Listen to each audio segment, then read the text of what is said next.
the Everything But Politics podcast. What's up, friends? Welcome back to episode 48 of the Everything But Politics podcast. Today's podcast is one that is definitely a little different for us, one we're super excited to learn more about. And without further ado, I am pleased to welcome Weston Lambert to the Everything But Politics podcast. Weston, thank you for coming on, man. It's much. Thanks for having me. Absolutely. So, Weston, I guess going right into it, a lot of our listeners don't have a big understanding of the art world, sculpting. Can you kind of explain how you got into it, your passion for it, and where you are now to where you were in the beginning? Ooh, how far back do you want to go? Let's go back to the first time you ever sculpted anything. I was training classically in violin, so I moved to Austria for a year to go study, and I went to a bunch of museums there, and I was like, oh man, I love all this sculpture. I love all this art. So when I came back, I was 16, and I looked for a mentor to try and give me lessons on sculpting. And at that time, I was like, Michelangelo, Da Vinci, like really classical kind of Renaissance stuff and not contemporary. So I looked for a stone sculpting teacher. So what I studied in was basically sculpting the figure in marble. So we studied in Italy. We studied back in Bellingham, where I'm from. So that was the beginning. I started like stone sculpting, and then I went to the University of Hawaii, and I just took a glass class, and I started combining the two in the second semester because we had a giant flood, and after working glass hot, all the equipment was destroyed, and so we had to like rebuild everything. But in the second semester, we had to combine glass cold, so that's with adhesive. So that's where I learned to start gluing things together. And the description of the work that I'll get to that I'm making now started with that. So I found old marble tiles, and I thought, I can combine this with sheet glass. So I started laminating, gluing those together, and then carving and polishing. And I found that the process was really conducive to my style of work, which is very solitary and very like quiet and contemplative. So I stuck on that. And then I started doing more hot sculpting, and I've been doing, I did University of Hawaii for my undergrad, did a bunch of other classes in between, and then I did my graduate work at Tulane University. And then once I was done with that, I was a professor there for a number of years as well. Awesome. So you've been all around the world then, essentially. All over. I was in China for a while. I studied in Turkey. I've been to Pilchuck, a bunch of different places. Awesome. Weston, something I want you to clear up for not only myself but for our listeners. The different types of art. You say contemporary, like innovative. What other forms are there, and what is each form exactly? I'll speak to the stuff that I deal with. So you could say like there's figurative, there's realism, there's abstract. I started out with figurative work, and I lean much more toward the abstract work now. When I say like classical and sort of in the context of contemporary or like current times, the figurative marble and sort of realism is kind of like, it's kind of a throwback, right? There's not a lot of people practicing that now. In terms of contemporary art, I would say it's much more concept based. And so you're not trying to express emotions through a figure. You're trying to like capture a thought or an idea, either in the physical form or, I mean, now obviously like in the digital realm, like NFTs and everything else. Well, and speaking of NFTs, have you gotten into NFTs? Is that something you're looking into for the future? I did for a minute, and it was like I didn't really take it seriously and get into it. So the one I produced was kind of weak. I just got rid of it. I would like to delve more into it. There's a guy named Tom Sachs who's an artist. It's SACHS, I think.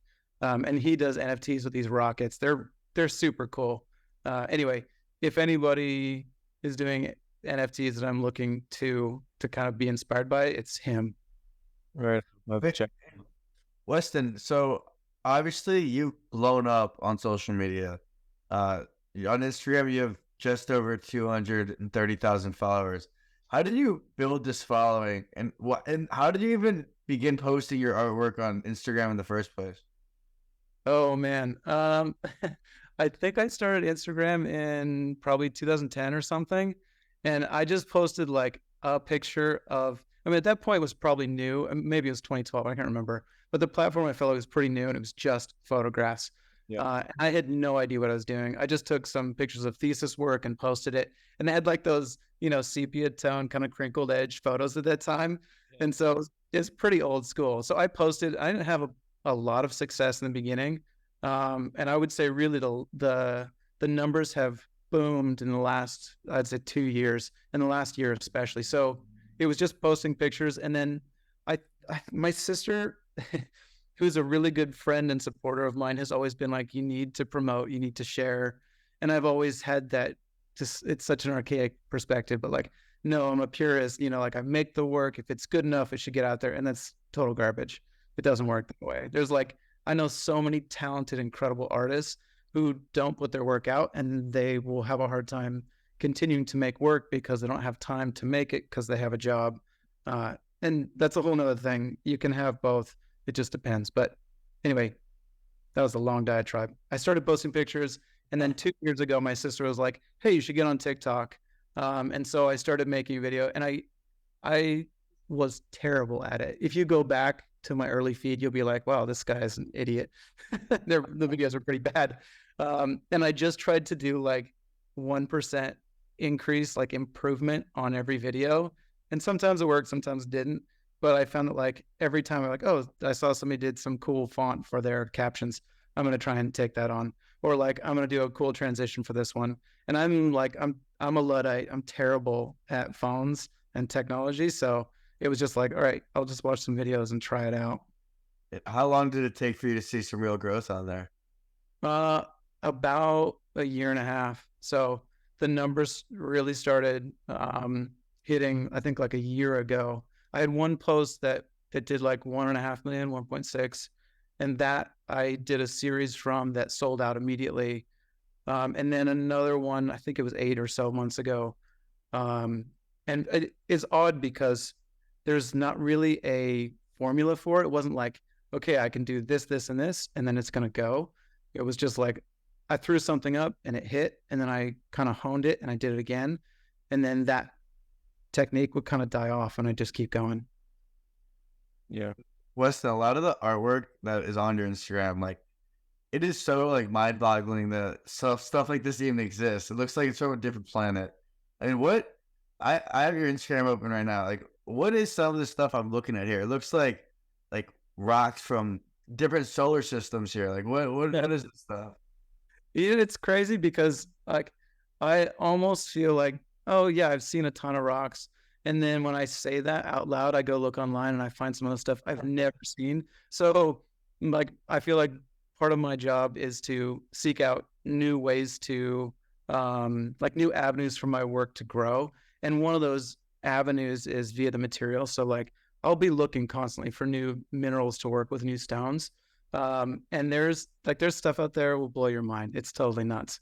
But my goal is kind of to create something that felt really natural and organic and almost like intuitive, but that you could tell wasn't quite natural. So it's kind of like the uncanny valley. Are you guys familiar with that idea?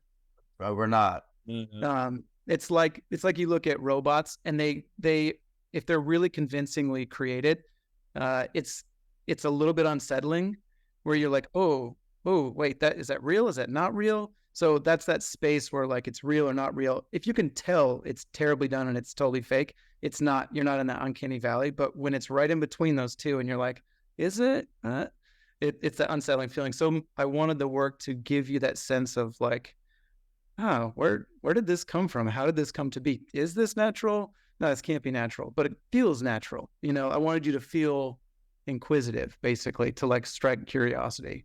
It's like the same idea or feeling as like a really good really well put together scary movie, like one that maybe like for a kid, like it seems really had nightmares about it, but like it's the same. In my opinion, I don't know how you feel about that. It's a very similar concept in terms of like the building of suspense and that kind of thing.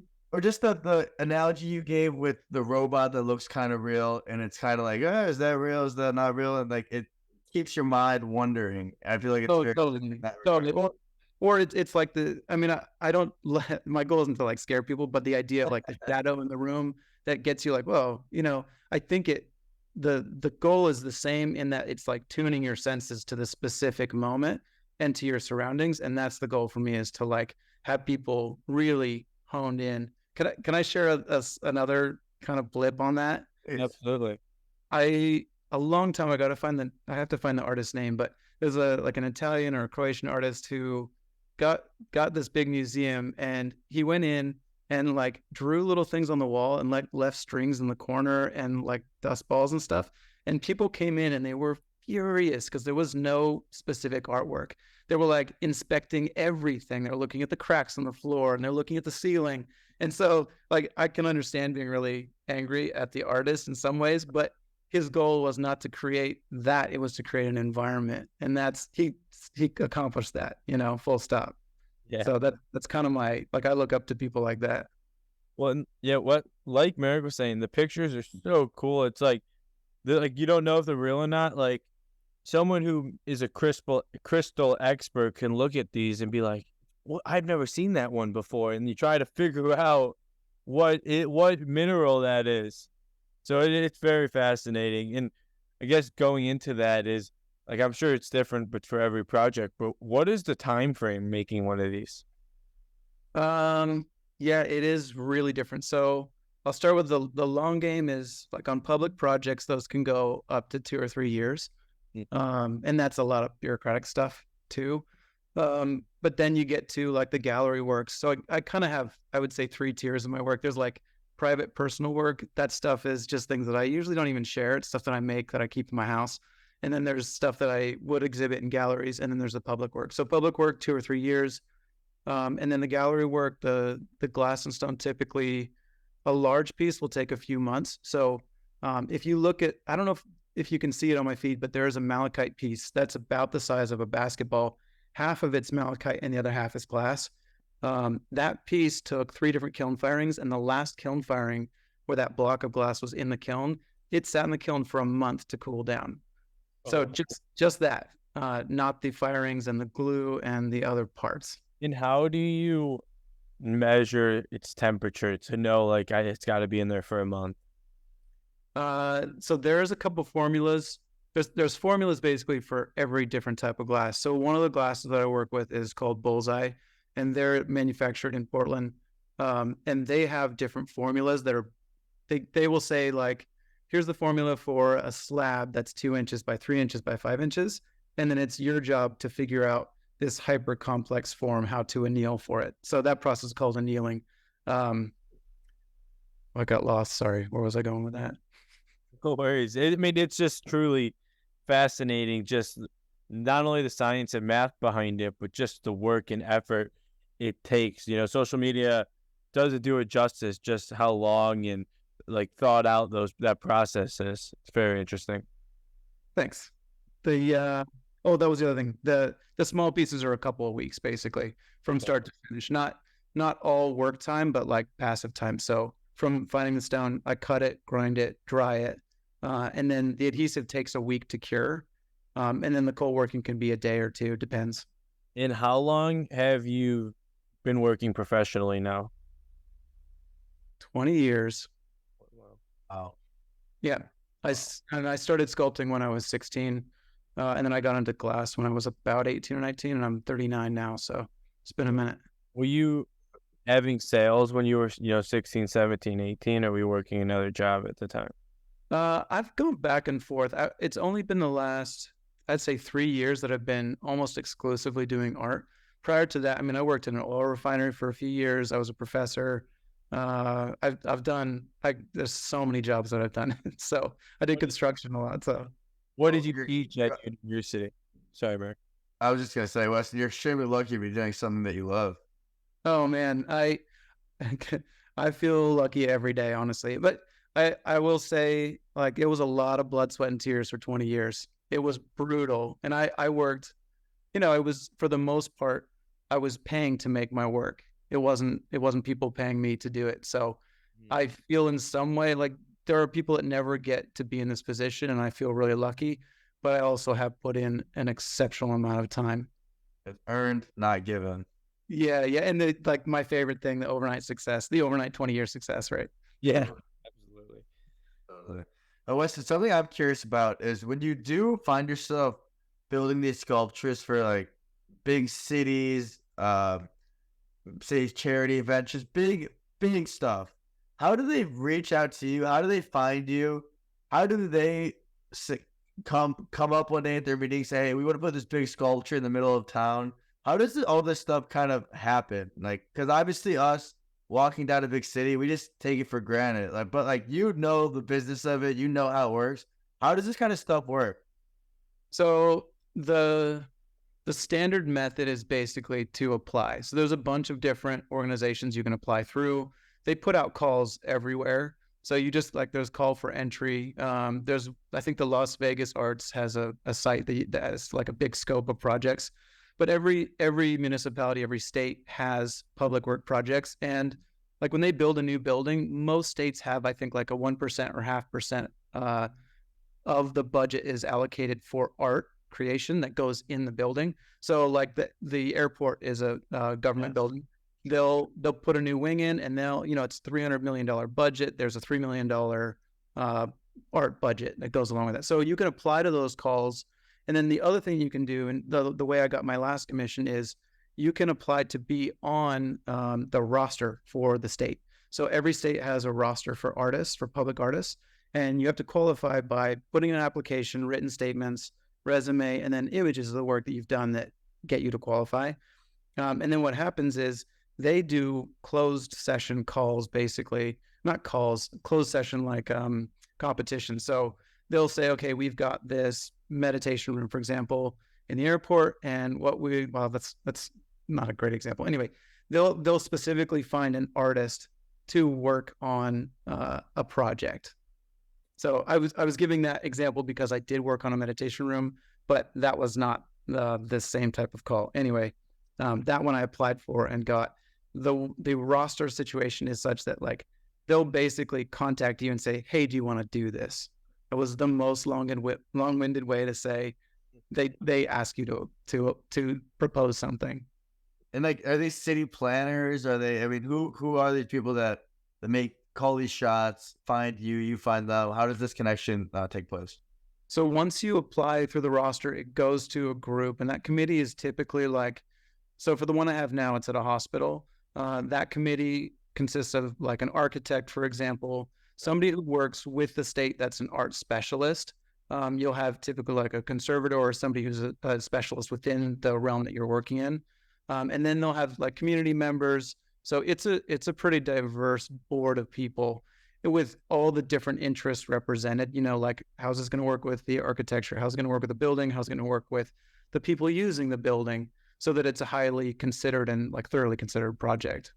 Nice. Okay, that's obvious. Next time I see like a sculpture or some piece of art in a city, I'm kind of gonna have a better idea. Or an airport. That's probably the most common one for me. It's like, oh, I know how that got there. Yeah, and they do have like cold acquisitions. So they'll just say like, we've got 2 million and we want to feature local artists. So they'll go to local artists, and they have curators that they'll tap to reach out, and they'll contact galleries. So there are art specialists within the organizations that know all of these like artists within the realm they're looking for. Nice, dude. In your last public sculpture that you did, what state was it in? The one I'm working on right now is just south of me. It's here in Washington. Okay, then my question was going to be, if it's not in Washington, you make it in Washington and then they come and you ship it there? How would that work? It's really dependent on the project, because let's say there's one in Florida that I had gotten into like the final round for, and my proposal was basically to fabricate portions here where I have a glass specialist that does my laminations for ballistic glass. So I'd have him do that portion, and then I would ship that out to my other manufacturer who's in New Orleans for the metal portion. So it really depends. Like, there's this weird idea, I think, that like if the artist doesn't do it, it's not art or something. But, to leverage and make, I would say, like the most of what you have skills and ideas wise, you have to use kind of whatever's at your disposal. So again, long explanation for a short question. It can be all over the country, or it can be within the region. So this project, I have my laminator in Portland. I always use. He's awesome. They're one of the best in the country. So I use him every time if I'm doing laminated glass. And it so happens that the stone I'm going to use, there's a yard near about an hour away that I'm going to use. Nice. So it's all pretty close. That's convenient. Yeah. Weston, I want to shift gears here. So when we talk about sculpting, I feel like the typical or the first thing that comes to mind is like you said, the Michelangelo sculptures, or like David, like just like people essentially. So I don't know if you've seen this with like a lot of these Hall of Fame with sports inductions. They get like shrines of people's heads, and they put them in like the Hall of Fame type of thing. So I feel like some of these are just so horribly botched. It's just like, the main one that comes to mind is the Cristiano Ronaldo one. I'm not sure if you're familiar with that. I feel like I might have seen it on social somewhere, but yeah, it's like probably a few years old at this point. I mean, how hard is it to sculpt someone's face to the T? I mean, there's like a threshold, right? Like, there's a baseline that you can get to pretty quickly. You can learn how to sculpt an eyelid and an eye that's like fairly convincing. I think you can get to like a really good level within probably a year, that it looks, your proportions are right, and you can study if you're like really into it. You know, like study the anatomy, you got to study the way the muscles move and what like every bone is, all of that stuff, how it interacts. But then like once you get that baseline thing done, you know, like anything, you put in a couple of years of actually getting it right. And then that's where the good stuff happens, because then you can work on the expression. And like a really good figure sculptor is a magician, because they can create like tension in something that's solid and not moving, right? They can create like a diaphanous effect with fabric. So that's like 2 years to the lifetime. Like that's it, you know? When you say expression, do you mean like just the same way I have an expression on my face, like the same way they would have it on this still sculpture? No, I mean, that's part of it, right? Like capturing the expression of the face is vital, obviously, but that's in conjunction with the human form, because the human form can express so much. You know, like we read each other constantly, right? By our posture, right?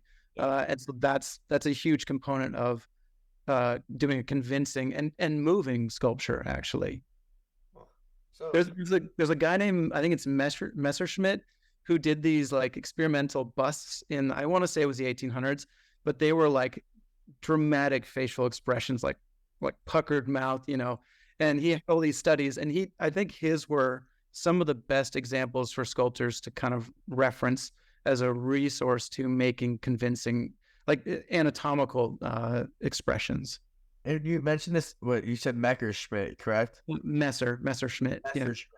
And when it comes to people like Messerschmitt and other, I guess, all-time legendary artists, who are some people that have inspired you?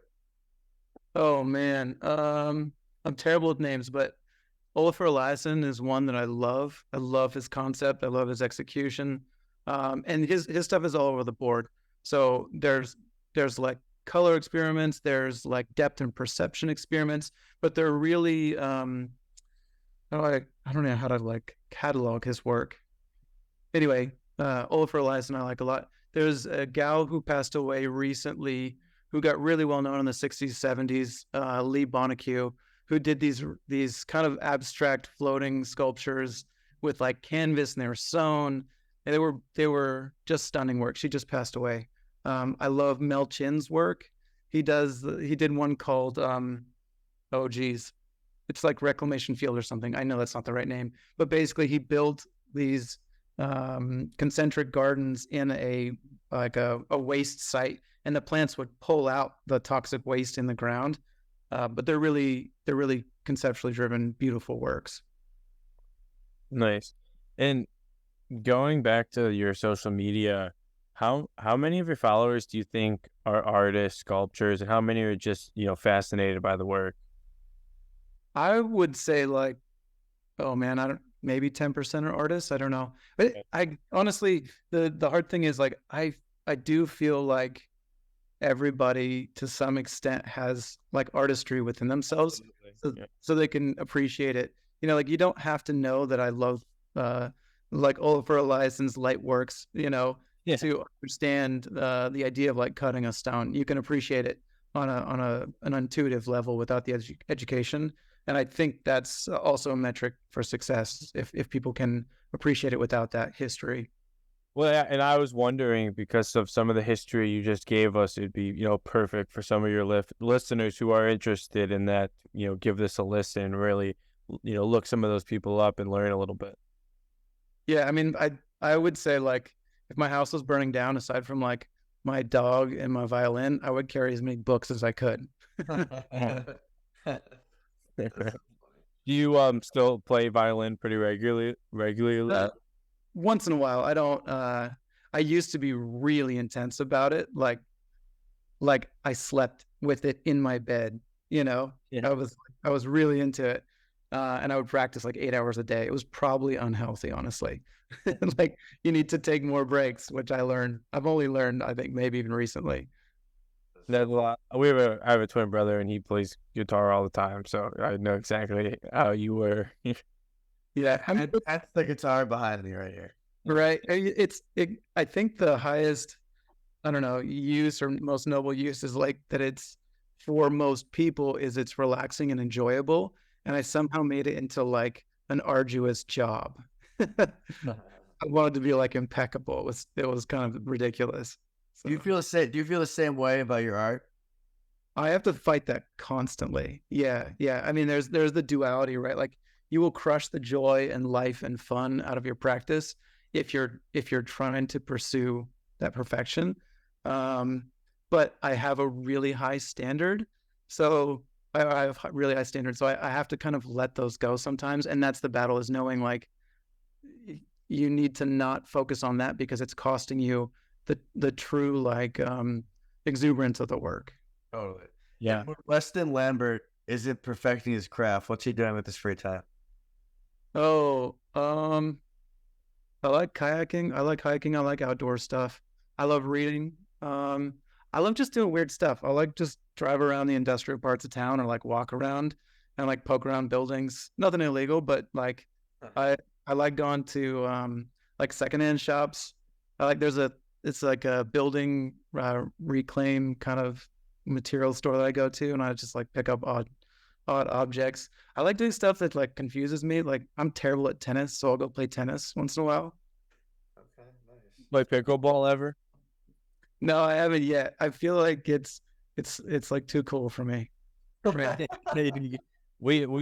tried it. What was that, last winter? We're playing in the spring. We haven't played in months, but It was a lot of fun. back after it. It is a lot of fun, and if you're a competitive guy, it'll get those juices flowing as well. Yeah, I'll probably take it up once it's died down. Nice. Weston, question I have for you is: so when Evan and I were prepping for this episode, in the sculpting world, a word that we kept coming across is negative space. Can you kind of walk us through what that is? Because neither of us really knew what it was or how it plays into sculpting. Oh man, it's such a beautiful concept. I would say it's as integral as the physical form. So the general idea of negative space is like when you look at, let's say you look at the silhouette of a sculpture, that shadow, or not shadow, sorry, the empty space between the arm where it touches the leg, between the chest, the arm, and the leg, that's negative space, right? So it's kind of the empty space. Or like there's a famous picture of Elvis where he's standing like with his legs apart. That space between his legs is the empty space. And that's the most literal direct form, right? Is the empty space. But at the same time, like that can be a conceptual thing as well. Like if you're playing a song and you leave out 3 bars, that's negative space. Like that pregnant pause is negative space. So it's what you don't include, basically. That's the negative space. So it can be the absence or presence, right? That pause we just had right there, that was negative space. That was negative space. And it like builds trauma, or you'll hear too, like models will say like, oh, you have to turn to the side and put an arm this way to create an interesting form. They're talking about negative space. And that's like in the classical tradition, they would call that like figura serpentina, like the snake-like form. So it goes all the way back, all the way back. That's really interesting. Okay. I learn something new every day. I had no idea what that was. And that makes a lot of sense though. Like the pauses, like that, like what it just. It's like the absence of. Okay. That's a good way. And like if you fill an entire canvas with paint, this like, I can't say good or bad, but you don't leave room for, that space. You gotta have the absence to balance out. And when you are working on some of your work, are you ever thinking about that? Yeah, absolutely. I would say it's it's more of a consideration when I don't have a lot of this posted on my social media, but when I do installations, which is much more like temporary work and experimental work, I'm much more concerned with the idea of negative space and like withholding or inclusion. I would say with the glass and stone work, the only idea of negative space is the conceptual one, in which I'm like not explicitly telling you much about this thing, this object. So the sort of mystery of its origin and purpose is the negative space in those pieces. Formally, when I look at negative space, I'm contending with that in my installations, which are like cardboard, they're wood, they're concrete, they're whatever. And that's where I look at it a little bit more carefully.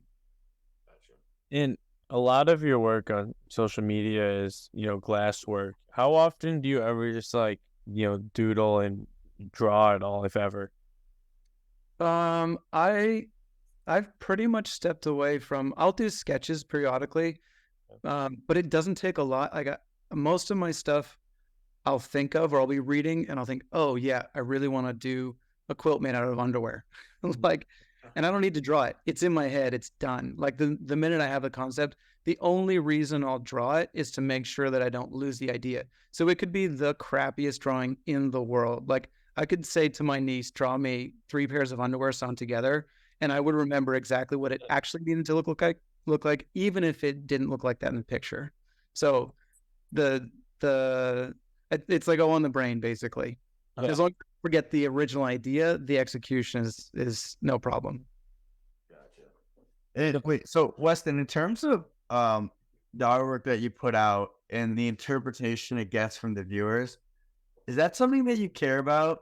And if so, when you are creating your work, do you think about the interpretation it's going to get from people walking past? Yes and no. I mean, I think about what I would like to perceive or what I would like to understand when I look at my own work, but that's sort of like it's a really, sorry, there's a train going by. Your trains are right outside. It's a really like closed interrogation, right? So I have no idea what people are going to think, and I will say I find a lot of joy in the surprises with what they interpret the work as. So I think about it, but it's a no-win game, and in fact, you get a lot more frustration than joy if you try and predict. And like I think I've actually come up with some more amazing ideas from people's feedback, riffing on what they thought they were looking at. Awesome. Yeah. So, sorry, Evan. I was just gonna ask. With that being said, and the way you kind of look at your art that is going to be seen by a lot of people, what impact do you hope your work has on people, a society, the future? I mean, just in general, what kind of impact do you want your work to have? I mean, ultimately, I think I would like people to be curious and to be aware and to be present. So if my work sort of instills a bit of wonder, and I almost feel like a childlike wonder, if I can instill that in people, kind of like a surprise, because I feel like most adults go through the day and they're kind of like, cool, I'm driving to work, yeah, I have my cup of coffee, great, so-and-so is going to talk to me here. They're going to do the same loop every single day for like 90% of their lives. And I think I'm pretty allergic to that kind of thing. And so I want to promote like a little bit of chaos, but positive chaos in people's lives. I want them to be like interrogating their surroundings a little bit, and like in a joyous kind of surprising way that they're experiencing joy. You're allergic to normies. It's so funny. I said that to my pet who's an alcoholic, and he's like, "You can't say normies like that." I'm like, "Yeah, but I'm a weirdo, man." So Weston, I'm just taking a look at your website right now. There's only one piece of art available right now for sale. Do you have plans of releasing new stuff in the future? I do. I had an assistant for like 6 months, and he was helping. He was a huge help in getting more work out. I have a couple of public commissions and private commissions going. One that just popped up in Dubai that I'm looking at. So I'm crazy. Like, I'm so happy. I'm so grateful to be in the position where I have to like decide what projects to do. But yes, I will, like every week on Friday, I try and put out new work at noon. But it can be kind of tough. Like last week I was out on the road for a show. And then I was working, I think I was working like 12, 14-hour days for like 3 months. And it was nuts. So I took the last like 4 or 5 days. Like my girlfriend makes fun of me because she's like, "Oh yeah, your rest days are everybody else's work days." Like I'll still do 6 hours of work during the day that I'm taking off apparently, So nice. yeah. I mean, your Instagram page is, thousands of work. How much like do you still have? Like, I'm sure you've sold a bunch of it. How much like in your house is available?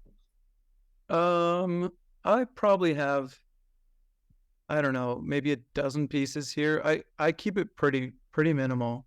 I've moved so many times that my collection, I'll sell it to friends. And in a way, I feel like it's healthier to keep things cycling through. So I'm good with that. Like I think I have my first glass and stone piece that I made here, which you'd have to like pry from my cold dead hand, right?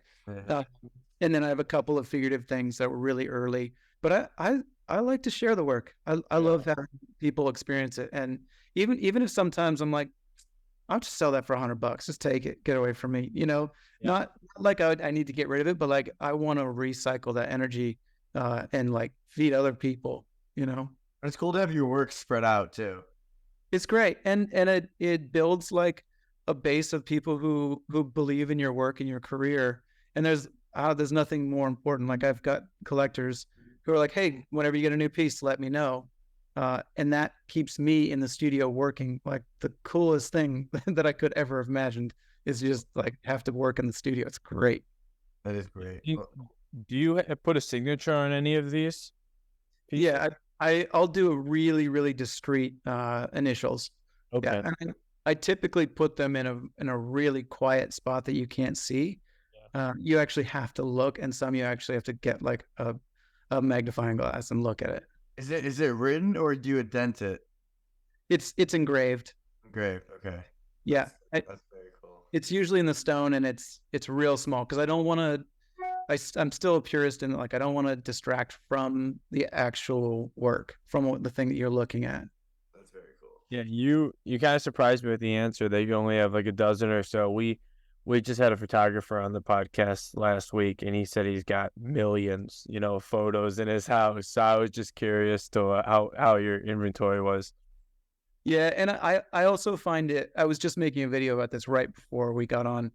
I find it distracting, and also, I don't know if I want to call it like a prison, but in a way, when I look at that object, it's like that's my input, right? So I'm gonna think about me doing that thing, or I'm gonna think about that type of headspace. And I would say like above all else, I prioritize growth and learning, and kind of progress. And so, if I'm stuck in that same mode, I mean, I need the reminders periodically, right? And there's nodes that I'm like, I got to keep this one because this was a seminal node. But most of it, yeah, I like to keep it going. And then people also remind me too of things that I've sent off, and I get that like, oh, that's right, and then it sparks a new thing. Yeah, well, I'm definitely going to be on the lookout on Fridays for some of your merchandise. Yeah, I'll try and get more, and I'm looking for another assistant. So hopefully that's coming soon. And to be totally honest, here's another component I'm not saying. Like, I also was scraping by for many, many, many years. So to sell a piece was like, cool, I need to pay rent. Yeah. Great. Like, take the work. You know, the position I'm in now where work is selling immediately, I don't have to worry about that less, but I think my position is still the same. I still like to keep things moving, but then it was like, I need to eat. I need to pay for school. I need to pay for the flat tire, you know? Yeah. And kudos to you, man. Hard work pays off, man. Just before we go, then I got a quick question. What is the goal for you and your work long term then? Ooh, I'd say it's a combination of what I said before, and that's like to inspire curiosity and kind of wonder in people, but also to learn and progress and grow, and to kind of, my goal isn't like a specific show. I mean, I do have specific goals like that, but my goal is to like be the caliber of artist, like conceptually and in terms of my execution, that deserves to be in the best shows in the world. So whether or not I'm in those isn't necessarily my point. Like, my real drive is to be the highest caliber of artist that I possibly can be for myself. It's like the journey, not the destination. Yeah. I mean, what do they say? Like, you get to the top of Everest and you're like 3 minutes up there, and you spent 5 years prepping, and you're like, well, that was 5 miserable years. And if I'm not careful, it's really easy to sort of languish in that, the difficulty of the process, or like, you can enjoy the ice bath, man. Like, there's my brother and I, he does these super long races, and he calls it the pain cave. And that's what we call it. It's like, dig into the pain cave, man, enjoy it, go deep. And that's like another, like, kind of annoying adage, but like the gold is in the caves, you know, like the best things, the treasure, the most rewarding stuff is deep in that pain cave. Yeah, well, and I'm sure from like 5 years ago, like, your work has probably improved tremendously now. Like, better. Totally. There's parts that are incremental, you know, like, I've been, in a crude way, gluing sheets of glass to stone for 20 years. The refinement throughout that has changed drastically. And the same is true with the other bodies of work that I pursue. Those have all changed as well, both incrementally and some like really, really drastically and immediately. Awesome. Well, Weston, we love having people on our podcast that share their success stories. Like you said, 20 years to become an overnight success, and it is great to see, great to hear. And you got 2 new believers and fans in Evan and I, so we appreciate you for coming on our podcast. We know you're extremely busy. You work like more than half the day, so couldn't be more thankful for you and your time. Weston, before we let you go, where can people find you? Pretty much everywhere. So I have TikTok. You can just look up Weston Lambert. You can also look for Glass and Stone. I use that hashtag quite a bit. So TikTok, Instagram is all Weston Lambert. And then I'm on Facebook as well. I'm not on Twitter. I'm on Threads. So I'm on pretty much everything. I mean, they can go to my website. My email is just westonlambert@gmail.com. So they can reach out. It's super easy. But also I want to say thank you to you guys. I feel like having conversations about the work really helps me pull out parts that I don't really talk about typically. It's kind of like a verbal journal entry. So thanks for letting me like spiel all that stuff and share it. We had a blast as well. We'll be sure to do it again. Awesome. Sounds great. Ladies and gentlemen, thanks for joining us. Episode 48 with Weston Lambert. See you guys next week.